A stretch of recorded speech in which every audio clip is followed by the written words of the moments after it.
Pada hari ini, dalam tahun 1988, Yang Berbahagia Tun Tan Siew Sin, mantan Menteri Keuangan, meninggal dunia kerana sakit jantung di Pusat Perubatan Pantai Kuala Lumpur.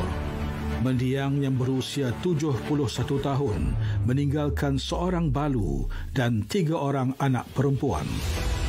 Sewaktu hayatnya, mendiang merupakan Menteri Keuangan paling lama berkhidmat dalam sejarah negara. Mendiang mula memegang jawatan tersebut pada tahun 1959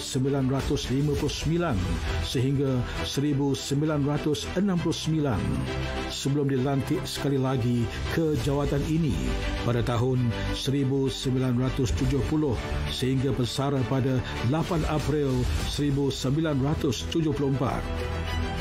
Selepas bersara, mendiang dilantik pula sebagai penasihat kewangan kerajaan. Pemergian mendiang adalah satu kehilangan besar buat negara. Justru, bagi mengenang segala jasa dan sumbangan mendiang, kerajaan menganjurkan upacara pengebumian negara untuk mendiang.